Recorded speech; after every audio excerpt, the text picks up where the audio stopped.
Hi, folks. Thanks for tuning in and welcome to the launch of EMTPY HOUSE.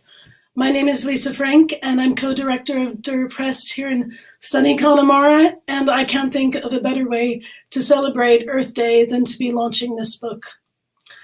When Alice Kinsella first contacted me, I had literally just finished reading this very damning article on climate change, and I was reeling with anger and frustration and hopelessness. And I think I nearly bit the hand off her to say, yes, please, please, please, let me be involved.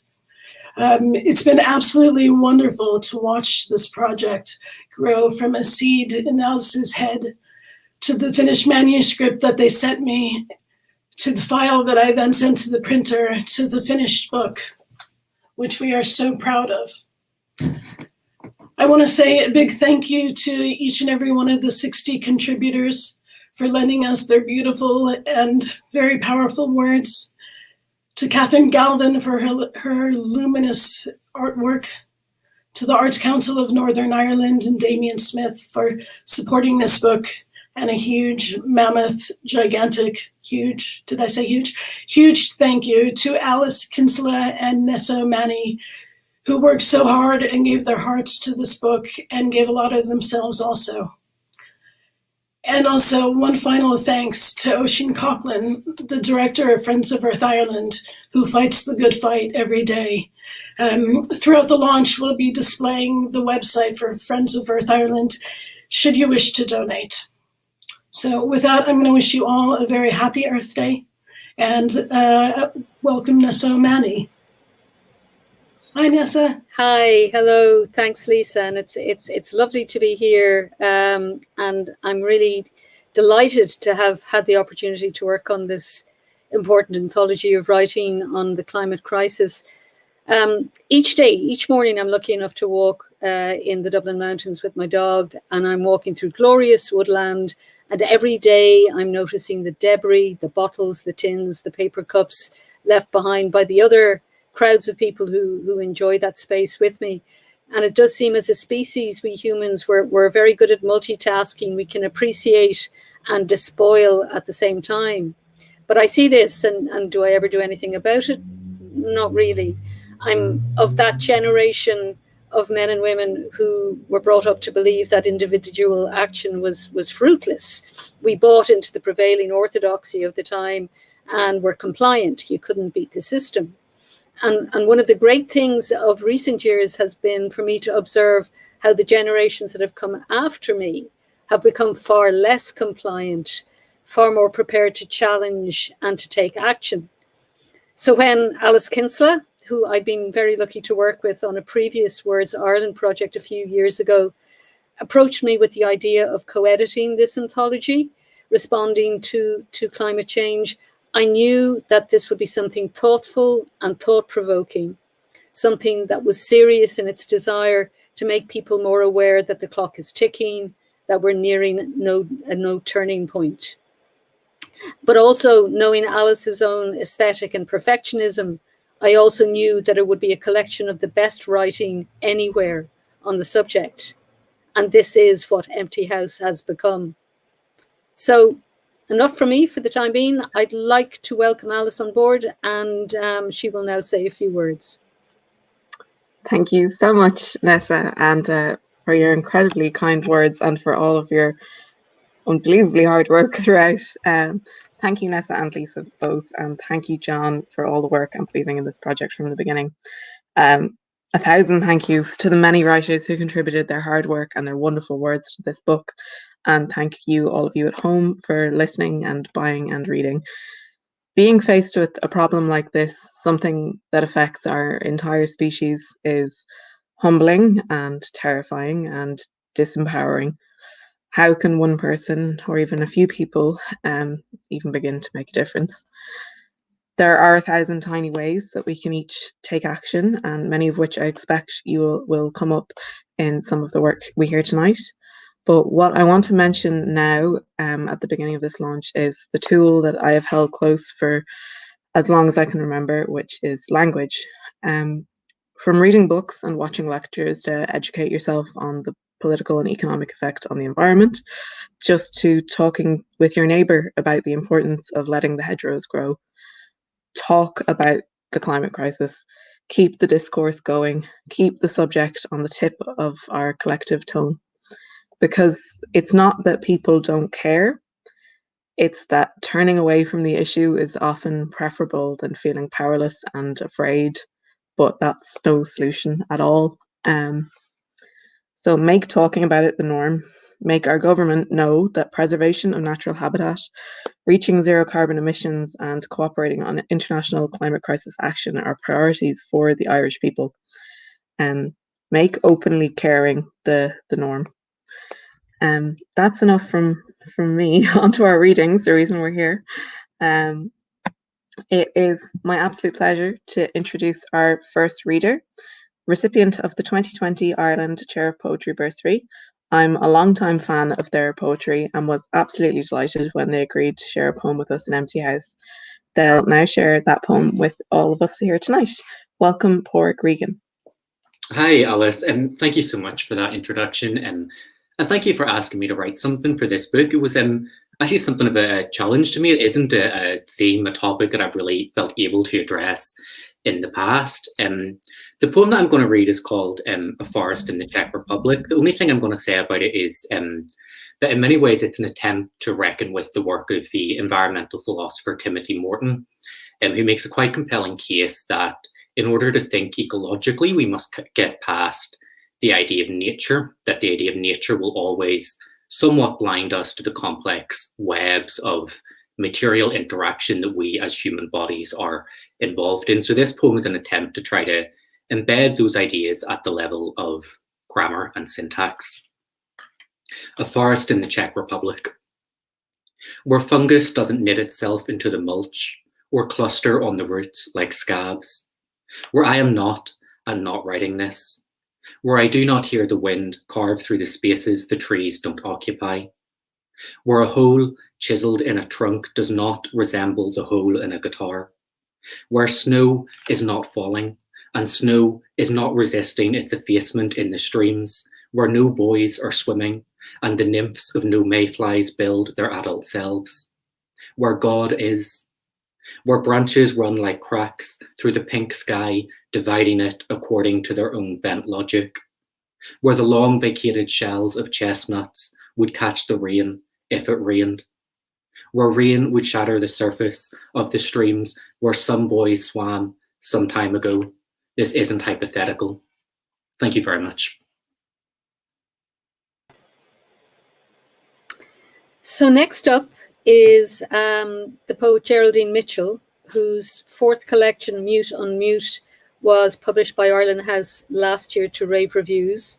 Geraldine splits her time between the west of Ireland around the Louisburg area of Mayo and France, where she currently is, but she's joining us tonight and she's going to read her poem, Wool for Weaving. Hiya, Geraldine. Hi, and thank you, Alice and Nessa, and Lisa and John O'Mahony for making this powerful anthology, and for asking me to be part of it. You've brought together the most amazingly varied and diverse range of individual voices, and the way you've orchestrated them makes a cumulative effect that's only mighty. So thank you so much. My poem Wool for Weaving references one of the more harrowing consequences, direct or indirect, of the climate emergency, and that is mass migrations, refugees fleeing towards Europe, looking for a better life. There's so much could be said about this, but I just thought I'd leave you with one statistic, which is that between 2014 and 2018, of the 18,000 people who drowned in the Mediterranean, 12,000 bodies were never recovered. So that's 2/3 of the horrendous number of people who lost their lives trying to cross the Mediterranean. 2/3 were never found. Wool for weaving. That was the year thread went scarce. Yarn for binding, mending, fixing. Wire was hard to come by, thin rope or twine in skein hanks. The year after that, seams burst open, soles came away from their uppers. It was the year of no containment, when seas overflowed with plastic, when fish choked on the finger bones of children, and beach attendants went on strike because the dead would not pay. That year they began to bottle tears, archive mothers' cries. Thank you. That was beautiful, Geraldine. Thank you so much. Thank you. Our next speaker truly needs no introduction. He must be one of the hardest working men in Ireland, either that or he has a body double. Between his work as a broadcaster, curator and supporter of writers at home and abroad, he must have brought thousands of readers and books together. So it is truly an absolute honour to be publishing his first short story, and we're delighted that he's here tonight to read for us. Please welcome Rick O'Shea. It's cloning, Alice. Thank you very much, genuinely, for having me. This is very strange for me in that I'm very much used to being on this side of the discussion.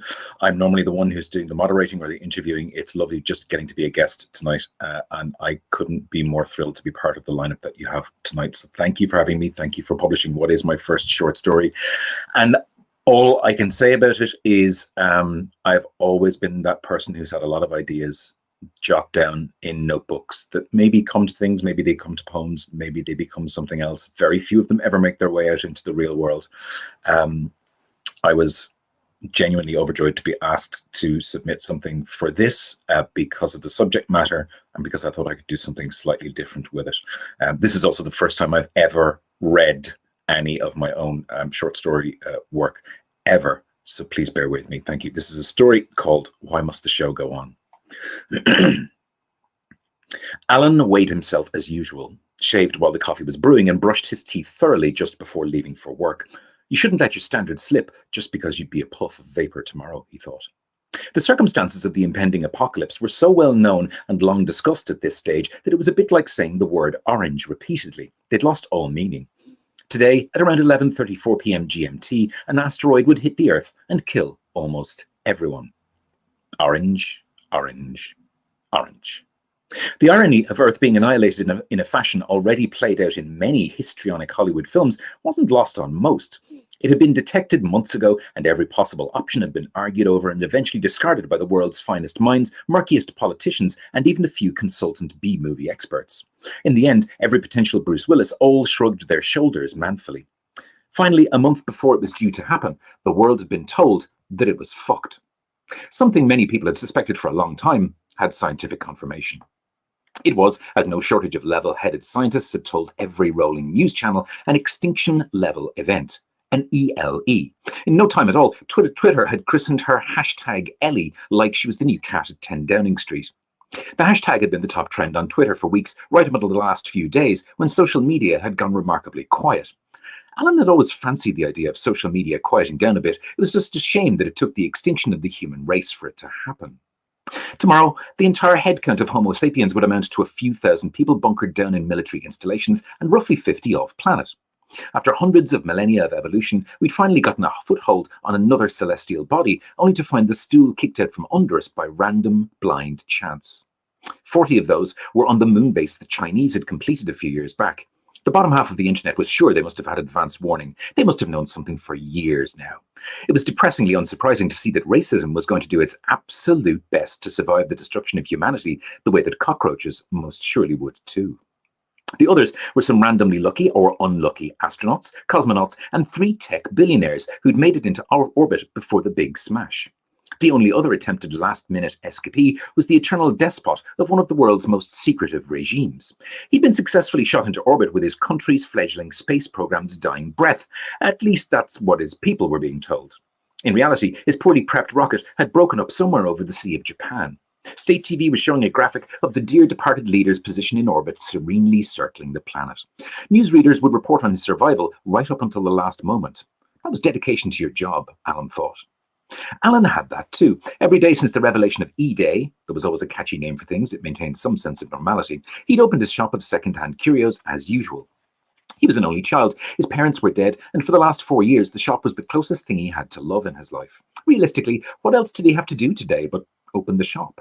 It was a question he'd asked himself every day of his life. The shop had been at the edge of the previous great disaster to hit the area, a tsunami of gentrification whose waves had lapped the shores of his front door. It crouched in disappointment between a wheatgrass juice emporium and a crystal healing therapy centre frequented by minor celebrities. Neither of his neighbours were open, as wheatgrass, crystals and even minor celebrities had unsurprisingly gone out of fashion in the last few weeks. Luckily, he hadn't been looted as many others had. People seemed to have similarly lost the need for rotary dial telephones, vintage walking sticks and phrenology busts. Alan thought people just lacked imagination. They'd all be particularly useful to beat a looter to death with if the opportunity had arisen in recent days. It hadn't. Still, the morning was young. For the first time in a week, the door opened. It was so unexpected. The sound of the tiny bell above it ringing was almost celestial. A woman slid herself between the door and the jamb as if she were a piece of paper brought in by a breeze. "You don't think they're monitoring us, do you?" "Christ.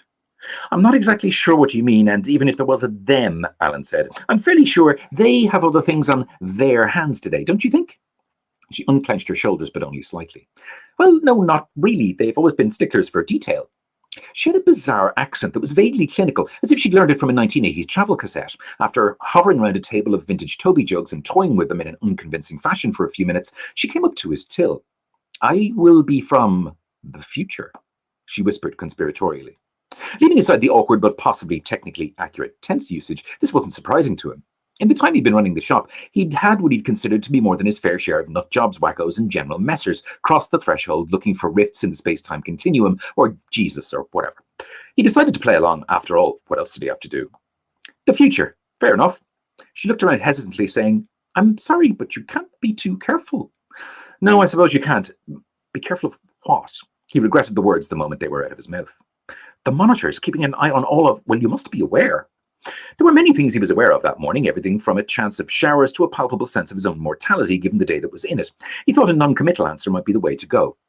Quite. She had the strangest eyes. When she looked at him, he felt pinned, like he'd just been accused of a crime he didn't know he'd actually committed. He wasn't sure how this was making him feel, but unlike unbidden conversations with most strangers, he didn't actively dislike it. Her clothes were odd, none of the future tinfoil and plastic nonsense that 1950s sci-fi had told him to expect. Instead, she was dressed a little like Miss Marple, all tweed and blocky heels. Despite being decades too young for it, she even wore vintage eyeglasses on a chain. "What's with the get-up?" "Get up? I am up. I could sit down if you prefer," she said, slightly confused. He realised he was going to have to be a little bit more literal to play the time traveller role-play game. "No, I mean your clothes. They're a little old-fashioned." "Are they? We have some small problems with that. Only fragments of this time survive, so we improvise. I'm mostly correct?" "Close enough." She seemed to regain her composure. "I'm here to conduct a survey of the last members of Phase 1 of our species to gather information that might be useful to us." "That's lovely. Interesting work, is it?" Her look changed from authority to slight confusion again. I may not be speaking clearly. I said I'm from the future. I'm here to talk to you about the last day of Earth." "And who exactly are you?" said Alan, at least part of his brain wondering why he was engaging with this cuckoo. It was probably not having spoken properly to anyone for the last 10 days. "My name is Ellie." He uncharacteristically snorted. "You've got to be fucking kidding me. Why on earth would parents in the future name their kid that? You're seriously telling me they named you after a vast, horrific, inexplicable catastrophe? That's like calling you electronic dance music." A smile played at the edges of her mouth. "Ellie, I'm Alan, and normally I'd be far too busy to deal with questionnaires like this."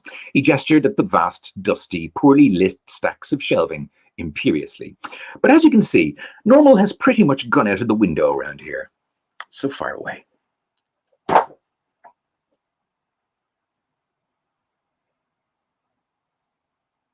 There is more, but that's it.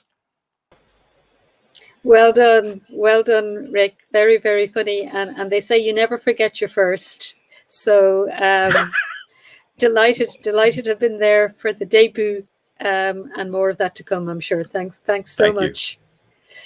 I should have said earlier, we are very lucky that we have Oisin Coughlin, the director of Friends of the Earth Ireland, with us a little later, and he will be taking part in the question and answer session at the end.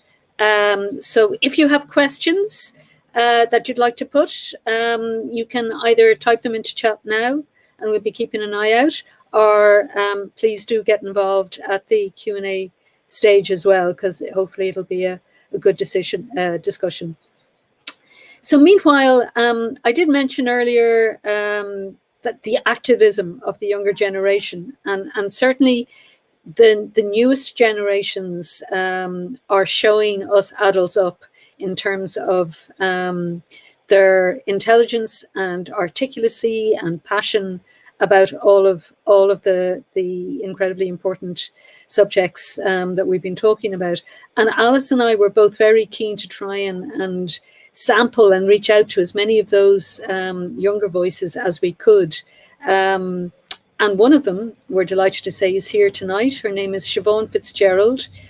She'll forgive me in telling you that she was born in 2005, because she says it in her bio note. And she's currently finishing secondary school. And she is going to read her very wonderful poem, Much Too Young. Thank you so much, Nessa and Alice. I'm really pleased to be included in this anthology. I will now read my poem, Much Too Young. I am simply much too young to pray for a droplet of silken liquid, too young to cower from the window full of water, too young to quiver as dancing flames lick the land. I am simply much too young. I am simply much too young to see the greyed carcass of a polar bear as it dies in despair, too young to hear the shriek of an albatross crashing against obsidian coated in crimson, too young to smell sulfur from decaying whale stomachs brimmed full of crystal bags. I am simply much too young. I am simply much too young to question a passive suit that doesn't yell numbers, too young to spit the black lies spoon-fed to my tongue, too young to cast off the doubts that our home is wailing, for I am much too young. That's everything. Thank you so much, Siobhan. That was beautiful and beautifully read. Thank you very much for your wonderful poem and for letting us publish it. Like many, I have been eagerly following our next reader's career for a long time. He has just published his long-awaited debut, The Last Weather Observer, with Summer Palace Press. We're thrilled to have him here to share his poem tonight. Welcome, Matthew Rice. Thank you so much, Alice, for that generous and lovely introduction. And thank you very much for developing this idea, and to Nessa for co-editing with you, and to Lisa and Frank at Dara Press for publishing it. And thanks for asking me to be involved. I really, really appreciate it. This is an issue that's quite close to my heart. My poem is called Bright Mustard Coat, and it's dedicated to Greta Thunberg. And Nessa mentioned the importance of the younger generations with regards to this particular issue, but also many other issues. And this poem kind of speaks, well, not kind of, it does, it speaks to the importance of youth for the future, basically. Bright Mustard Coat for Greta Thunberg.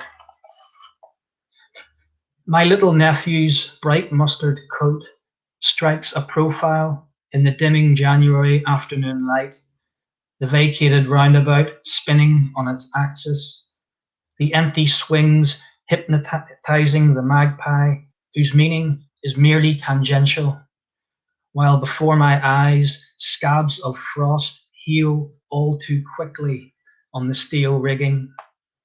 Which reminds me, Robert Frost's surname was serendipitous when he said the meaning of a poem is like an ice cube melting on a skillet.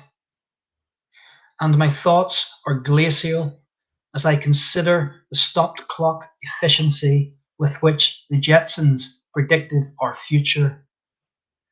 Car, points my nephew, whose 18 months carry my childhood under their covered wagon. Thank you.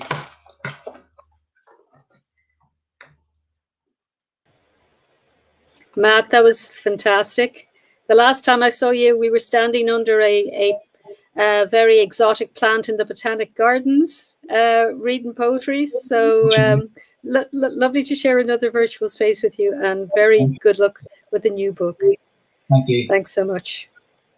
Next up is another Northerner, the novelist and short story writer Jan Carson, whose awards include the European Union Prize for Literature for her novel Fire Starters.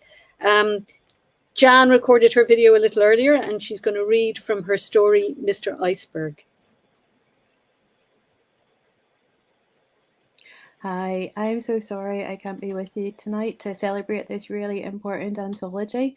It would have been lovely to be there to hear everyone's readings and to celebrate along with you. Can I first of all say a huge thank you to Alice and Nessa for all the hard work they put into pulling this together.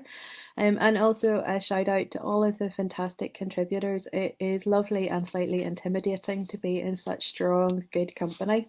I'm going to read the first page from my short story, Mr. Iceberg. Mr. Iceberg. We fly from Dublin to Halifax and on to St. John. There are no direct flights. Cormac would prefer a direct flight. He's trying to reduce his carbon footprint. He watched those David Attenborough documentaries and, like everyone else, felt compelled to do something. Cormac isn't like everyone else. He couldn't content himself with reusable coffee cups or casual vegetarianism. He had to sell the car and go hardcore vegan. He started making his own ethical cleaning products. He claims these products are just as good as any chemical cleaning agent. In reality, they leave scum marks on the counters and a urine-y tang in the air. I don't tell him I'm redoing the kitchen and bathrooms with Mr. Muscle while he's out. He wouldn't understand. Cormac is good at going green. I am not. Cormac enjoys hardship and deprivation. In different circumstances, he would have made an excellent monk. The more he denies himself, the stronger he seems. When we first met at an out-and-about men's hiking group, Cormac struck me as straightforward. This was appealing. I came from a cluttered home, full of children, pets, and casual indifference. Cormac was significantly older. I equated this with wisdom. He was intentional, everything about him measured and functional. The same qualities are now losing their appeal. I sometimes wish for a more effusive partner, a man who will occasionally let his hair down, who does not see frugality as a virtue. 2 things keep me from leaving. 3 if you count the house, which is much nicer than anything I could afford alone. 1, the way Cormac loves to travel, and 2, the way he loves his grandkids. In the presence of Maisie and Joe, he becomes tender and unrestrained. He rolls around the floor and does funny voices. He is warm. Watching the 3 of them together, I can convince myself that here is the real Cormac. With time and perseverance, he will be like this with me. It has been 3 years. He's never been like this with me. Cormac's grandkids live in Birmingham. His daughter won't move home. She says she's tied to her job. Arguably, she could sell fitted kitchens anywhere. Cormac says she's being deliberately obtuse. She probably is. Her dad came out at 52. I'm sure she's still pissed off with him. Claire won't move to Ireland. Wild horses wouldn't drag Cormac to England. So he takes twice monthly EasyJet flights and plants things to offset his carbon footprint. I once asked if he thought his hanging baskets were having any significant impact on climate change. Every little bit helps, he snapped. At least I'm trying. If you're not trying, you're part of the problem. This last comment was aimed at me. Cormac's right. I'm not trying at all. At home, I pretend to care. At work, I eat sausage rolls and have a sinful preference for single-use coffee cups. They just hold the heat longer. I do absolutely nothing to help Cormac resist his wanderlust. The more he travels, the more I travel. This is a huge part of his appeal. He's been debating this Newfoundland trip for months, and I've done everything I can to encourage him. I found an app where he can pay to plant trees in the rainforest. I've told him he deserves this trip. He is like David Attenborough, carrying out research so he can be better informed to help. I should care about the environment, but I'm not that bothered. I'd be long gone before things get really shit.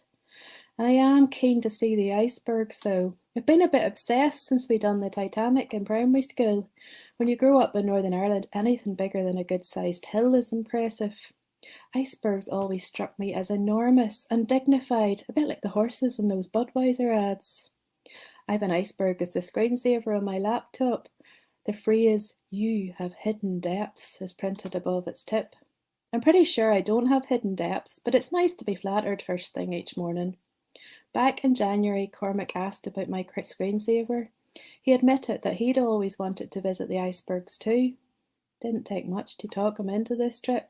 Travel's his downfall. There's hardly anywhere he hasn't been. Cormac's paying, of course. The icebergs would be long gone by the time I saved up myself. Thank you.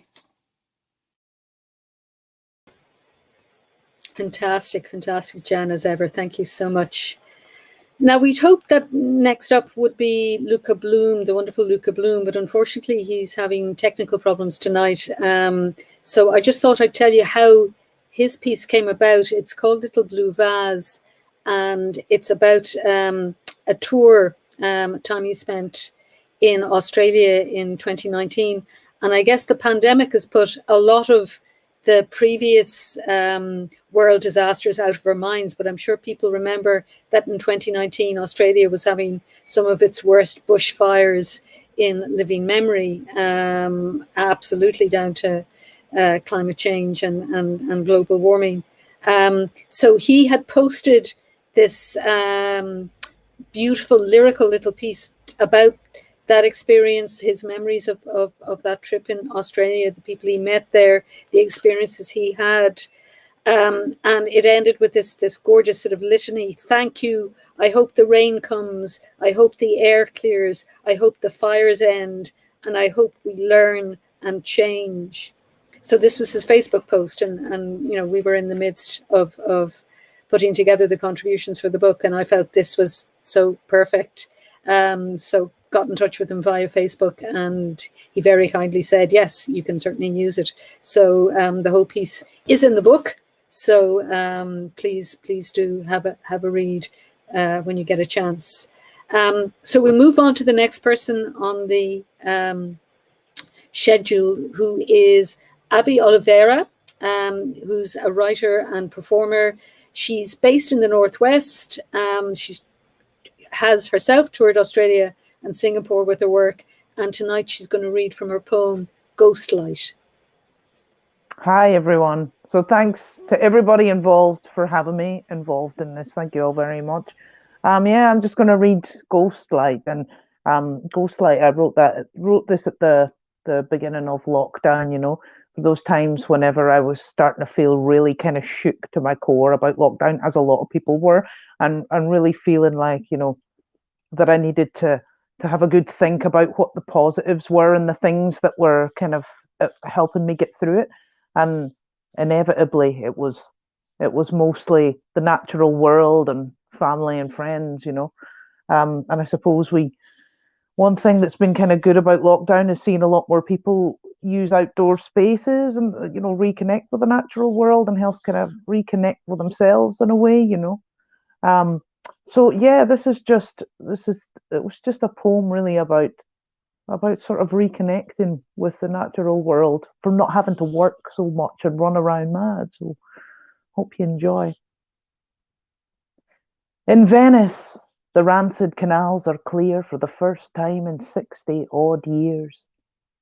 There's fish and oblivious dolphins and ducks swimming in Roman fountains, and how I wish we could swap places. But there's no time for magical thinking, nor time to hate the skin we're in. Maybe this is a friend request, an offering of breath, of quiet observation, collective remembering. Maybe this is what I tell myself when coping is all there is. The whispering woods we retreat to each spring now mimic the shrieks of kids climbing trees, scraping knees, getting good clothes, filthy, being free. The beach is triage for the spirit today. Hospitals are as haunted as supermarkets. We sit 3 meters distant on the rocks, longing towards Scotland. talking about how you just knew there was volumes to be written about us months before I even knew you were a thing. Human touch has infinite translations. And when my sister rings in terror, I just know it's her before I even see the phone. We reach out in many more ways than one. She melts down about lockdown, the army docked at the harbour, how our neighbours would happily murder her for clearing her throat. Then we hang up in fits of laughter because Bono has written the charity single for our futures already. I should pitch this damn phone into the sea. It is a lifeline, but I need to be in touch when everyone returns, when the ghost lights go off and the show goes on. Thank you. Thank you so much, Avi. I could just listen to you all night. You read your work so gorgeously. Thank you so much. Thank you. And I love the symmetry, the last line of that poem, and the title of Rick's story as well. So I actually just noticed that there. That's lovely. Our next reader has recently published her debut, Thin Places. It's an absolutely gorgeous book, and it's full of the kind of generosity of spirit that you will hear in the piece she is going to share with us tonight. An absolute honour to welcome Kerri Doherty. Oh, Alice, thanks a million for having me, and to Nessa and everybody at Dura Press. And it's just been a complete honour to be part of this book and to be part of this evening. Like, everybody's readings have just been so gorgeous and inspiring. So my piece that I'm going to read is called Finch Mother, and like Abby, I wrote it at the beginning of last year in the lockdown, and it was a way of trying to make sense of the grief and the loss that the pandemic had brought in the midst of an already grief-stricken pandemic of its own. You know, this kind of climate emergency. I'd sort of coincidentally just moved just before the pandemic from the north of Ireland right into the very middle to an old stone railway cottage just at the central bog of Ireland. And so when we locked down, we were really in the middle of nowhere. And I suddenly realised that we began feeding birds, and lots of different birds had come, and finches had begun to come. And they'd started to come into the house as well. And I'd began to dream of them. And I'd spent a long time making peace with not being able to have a child. And I began to dream about a little finch child. So this is that story, Finch Mother. The gentle season is not lost. There is a child belonging to me wandering around out there beneath an Irish sky. The spring lane stars in their thousands will guide her. This year, the Northern Lights in the northwest of Ireland performed an epic tale, an unabashed love letter to the world. Their long-awaited and much anticipated comeback as the first bird with heart-aching beauty woke me up 9 times. It was still 4 a.m. Through the morning fire, the green fields of May dance with their children. Your first Baba is sitting in between 2 worlds, singing in unaccompanied harmony with the light. After the dream, I tried to sing like her all the time. Goldfinch girl. Listen, mother. Different voices, pushing back against the surface that cannot be contained. North stars free, unfurling, expanding like water. Listen, my mother. It is the greatest season. A new world. We are bright, young things in hope. Thank you. Kerri, thank you so much, and for showing us the sort of the hopeful. It is so easy to get lost in the despair of it all, but you know, we have to feel hope. We have to feel possibility. So thank you for reminding us, and best of luck with the next new production, which is imminent. So thank you. Thanks, Kerri. Thank you. Our final element, and I think one of the things that we're really grateful for, and what makes this book so special, is the relationship we built up with Friends of the Earth Ireland. And we are so pleased that tonight we can be joined by its director, Oisín Coughlin, who is going to take part in the question and answer session that I mentioned earlier, but will also read a little from his contribution to the book. So be thinking of any questions that you might have for him. Alice and I will both rejoin him after he's read for the question and answer session. But we'll hear from Oisín now. Thanks, Nessa, and thanks so much to you and Alice for doing this book and for being happy to associate it and the creativity that it involves with our work in Friends of the Earth. So I'm going to read the last part of what I wrote for the book about Friends of the Earth's work. What can I, a normal person, do in my everyday life to fight the climate crisis? For many years, my stock response to the question, what can I do as an individual, has been, don't just be an individual. We need to change our laws, not just our light bulbs. It is also true that for the last 10 years in particular, the government has been too keen to present climate action as an effort to change individual behaviour, with the state's role being simply to nudge us with the right incentives, as Leo Varadkar put it as Taoiseach when launching the 2019 Climate Action Plan. In fact, we need to transform our energy, transport, building and food systems if we are to cut our pollution in half by 2030. Those big system changes require government action, which is why it's as important that individuals raise their voice, not just reduce their emissions. Only government action can take coal and peat off the power grid. Only government action can make less polluting transport options accessible, affordable and safe for all.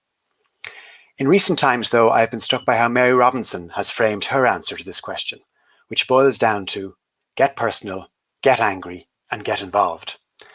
She makes the point that doing something to reduce your own emissions gives you more ownership of the issue.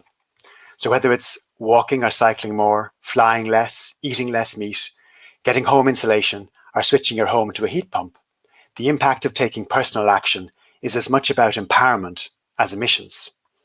Then our former president says it's time to get angry with the decision makers who have dithered and delayed for so long in the face of the greatest challenge humanity has ever faced. Use your voice and your vote. And finally, get involved. Join a local or national organisation that works on climate action, whether it's community energy or national policy. Not just because collective action works, but because the climate crisis is too much to bear on your own. That's why Friends of the Earth is not just a campaign group, it's a community.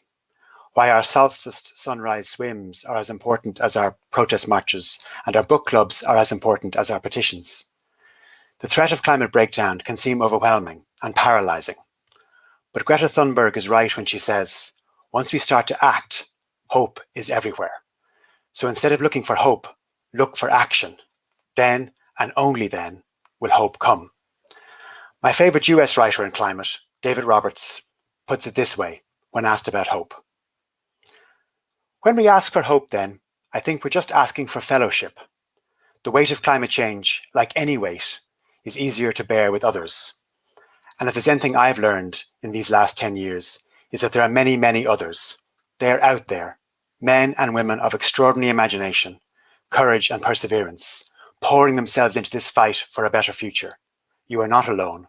And as long as you're not alone, there is always hope.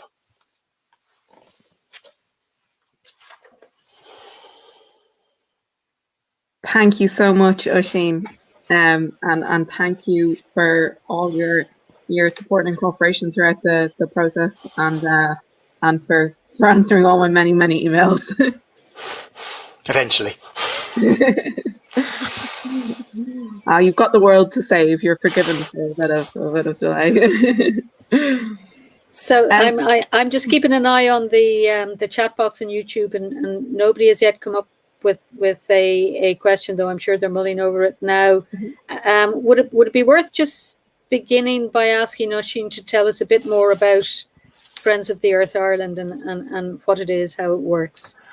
Sure. I mean, people came to hear wonderful creative writing. I won't bore you with too much of that detail. It is, however, a big day today. I mean, we are a campaigning organisation. We spend not all our time, but a lot of our time badgering politicians, and the rest of our time mobilising other people to badger politicians. And the thing we've been working on most for the last 15 years is a climate law, so that we actually put our targets into law, so that we have expert advice to government given in a transparent way, so that the ministers have to produce plans to meet our targets and are accountable to the Dáil, which has not been happening over many years. Ireland is, as you probably know, has been a laggard on climate action, as we finally got Leo Varadkar to admit a few years ago. But today in the Dáil, or yesterday in the Dáil, the Parliament began debating a climate law very much like the one we've been campaigning for the last 14 years. It's literally about the 9th climate law that's been produced, but only the 2nd one to reach this stage.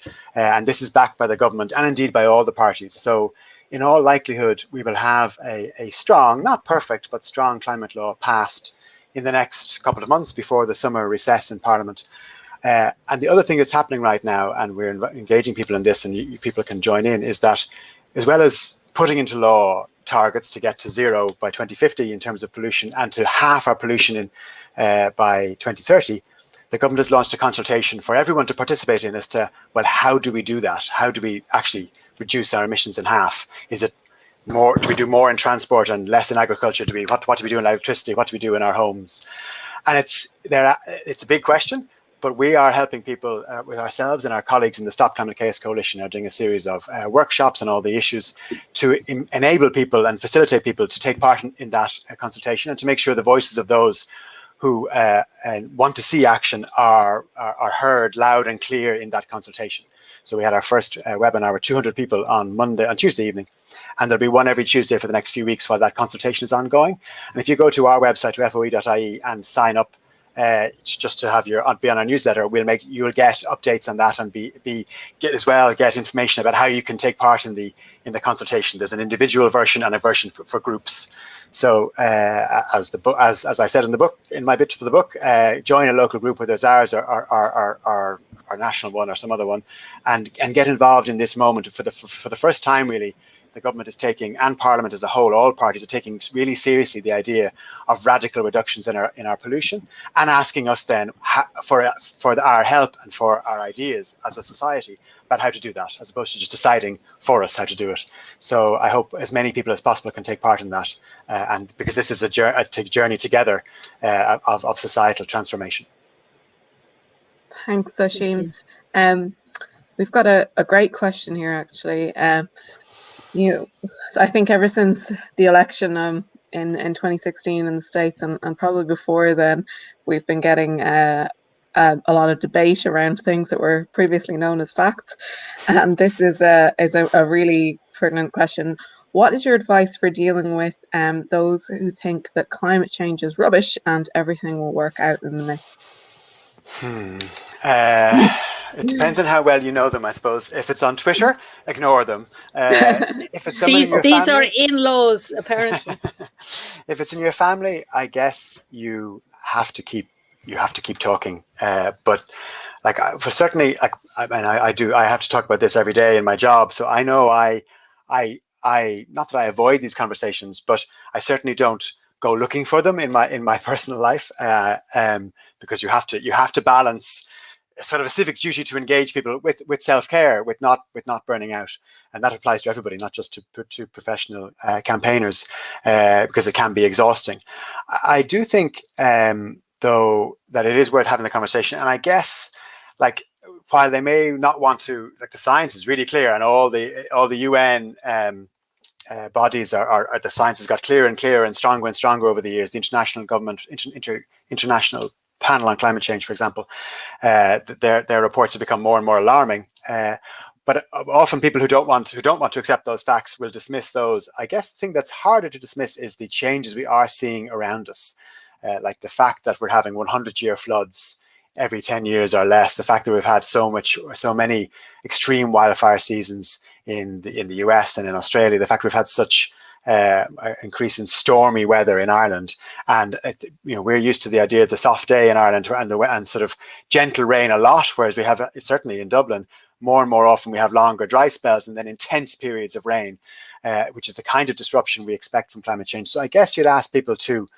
just look around them and compare how the weather and climate is now compared to their youth, and to be open-minded about what might be causing that. And then the other thing to say, and I'm sorry, I will stop at this, is that many of the changes that we need to do to reduce emissions are positive anyway. I mean, having our houses built closer to our shops and closer to our amenities and closer to our schools and not being so dependent on the private car is beneficial for our health, for our well-being. We've discovered the joys, although we may be exhausting them right now, of the 5 kilometers around our houses over the last year. So the idea that we should be able to have a 15-minute city, or being able to walk from our house to the local shops and to the schools and not have to depend on our car is an increasingly popular one, and we're putting in the infrastructure finally to allow more safe cycling. But equally, just to take one other obvious example, is the issue of home improvements. And people, of course, are all on for home improvements when they see the benefits, so as opposed to, if you call it retrofitting and insulation, which they may be might find less attractive. And the whole way of selling that, I think, is actually more about the fact that you get lower fuel bills, warmer homes, healthier air in your house when you go for the heat pump than you do from any other form of heating, which can help people with asthma and so on, and save money on your bills ultimately. And finally, you get less pollution. But that's the byproduct of having a warmer, cheaper, healthier home. It doesn't have to be the reason you do it. So that's true for quite a number of the things that are involved in climate action. And again, some of the things, like who do we, even if you don't believe in climate change, why do you care whether, not why do you care, but what difference does it make to you whether our electricity comes from coal we have to buy from Colombia, where there are human rights abuses, or from wind off the Atlantic coast in Ireland? So a lot of those things can be done without any skin off our nose. Solar and big wind offshore are now as cheap as coal. So why not make these changes for a healthier, less polluting environment, even if you don't believe in climate change? There's a question here. Maria McManus is asking about internet online storage, which uses enormous amounts of energy. Are there any strategic moves to tackle that source of energy consumption waste? And what are the high impact things we can do as individuals? It's a really good, the one about cloud storage, which manifests itself on Earth as data centers, is a really good one. Because on the one hand, God knows how many photos I have stored on my phone that just automatically back up, and I take far more photos than I did when I was using a 24 reel when I was a kid. So we can all, I mean, this is where individual and other actions, like all the actions of all of us individually, do add up when we retain so much data. But on the other hand, we need some sort of demand side or supply side measures, because Ireland is planning to increase. Well, our electricity use is planned to go up by 50% over the next 10 years, and half of that is new data centers. With the fact that that forecast would be that at the end of this decade, a quarter of all electricity in Ireland would be for data centers, would be to power the cloud. And that means while we might increase our renewable electricity a lot, it would mostly be going to power those, and we'd still need gas, or hopefully not coal, to power our homes. So it is a real issue, and they don't provide many jobs. So certainly for Ireland, we need to have part of our conversation about the future needs to be, do we really want to be the world's leading center for leading location for data centers? Are we just doing it to please US multinationals who have other businesses here? Very briefly on the biggest things you can do in your life, the home insulation is one. If you can afford an electric car, or to afford to shift from an electric car to your bicycle, any car, to your bicycle more, that will help. About a quarter of any household footprint is the heating. About a quarter is ground transport. About a quarter is what you buy, and about a quarter is your electricity. So you can move to communitypower.ie and move to green electricity owned by local community organisations around Ireland. And then, of course, the one that isn't in that footprint is flying, and we've all reduced our footprint over the last year by really not flying, and keeping flying to a minimum is a big part of reducing your footprint. And That's I great. And I realised think we've got Abby here on the screen with us to ask a question. I don't. A difficult question too, I can see. Oh, okay, sorry. Yeah, I was ahead. just wondering, you were talking about the law that will hopefully come in a few months. I was just wondering, is it foreseen sort of what's maybe some of the consequences there might be for not hitting those targets? I asked just because, you know, I've read about so many instances where the biggest polluters in the world, you know, they face such relatively tiny fines compared to what their profits are that, you know, I'm just wondering. It's a really good question, and the answer is not as simple and powerful as we might like, but particularly because this is a law mostly about what the Irish state does. The companies themselves, though, are being taken to court more and more. Friends of the Earth in the Netherlands has just been involved in taking a case against Shell for Shell's impact in Africa, in the Niger Delta, and have been given leave to bring Shell to court in the Netherlands for their actions in the Niger Delta, which is really great success, and we look forward to that case coming to fruition. In the case of the Irish climate law, I guess there's three, I don't want to be brief, but three layers of a kind of accountability, which is that the first idea is we want to avoid, if possible, ending up in court in 2030 or 2050 because Ireland's missed its targets. Because of course, first of all, that is too late. Like it's a sign of failure. So the whole idea of the law is to build in an awful lot of feedback loops and processes that make it less likely that we'll fail and more likely that we will take the actions required. Which is why you have to have these public reports from the expert independent advisors about what Ireland needs to do and whether we're off track. It's why the ministers have to come into the Dáil every year, a bit like the Public Accounts Committee, and account for their actions on emissions before this, what will be a relatively powerful committee in the Dáil. And then ultimately, secondly, then that's the sort of there's the expert accountability, there's the parliamentary accountability, and then there is legal accountability. If Ireland fails to produce a plan, or if it does miss its targets, or if its plan doesn't take into account climate justice and various other elements, it can be brought to court, as it was already under the old law. But it can be brought to court, and the government and the court can say your plan isn't good enough, go back and do a new one. And then finally, at the EU level, which will have where our targets will be much the same as they are in the law, there are fines for missing those targets, and we have paid some fines just this year for missing 2020 targets. Not enough. They weren't the threat of the fines wasn't enough to get us to do enough action, but they are a disincentive, and they'll probably be much bigger in 10 years' time if we fail to act. Thank you. Thank you. We've a couple more questions. Do you want to go for the first one, Alice? Yeah, we've got one here from Lynn Buckle. How do you see literature influencing the populace in adapting and accepting and implementing changes to avert further climate change? I thought you were going to answer it, not just ask it. That's a question as much. I'll happily give it a go, but that's a question as much for you guys as for me, I think. That's a very good point. My head is obviously a little tired. I think it's the same. I think it's, you know, it can be intimidating, and we hear a lot of talk about reports and about statistics and the terrifying, I suppose, the terrifying facts. And literature is a way to connect. It is a way to access empathy. It's a way to feel that you are living 1,000 different lives, and that's will make you feel less alone. And if you don't feel alone, you're less likely to be terrified. If you're not terrified, you're less likely to hide behind your sofa and do nothing. That would be my thinking anyway. So it's a way to communicate, and if we're not all communicating with each other, we're not going to do anything. We do need to obviously do something. Yeah, and people engage with the world and process information and receive knowledge in different ways. And not everyone's going to want to go to a lecture or sign a petition or read a scientific paper or even read a newspaper article about climate change. Whereas they might well, which is why this book is so good, they might well engage with short stories and poetry that opens their eyes to, that builds on their appreciation of nature, for example, and opens their eyes to the links to the links with pollution or coal or peat burning that they mightn't associate with the threat of the things that they love. So we need like there's a phrase, I think it's from Naomi. Well, I know I associate it with Naomi Klein, but it may not be hers. That to change everything, we need everyone.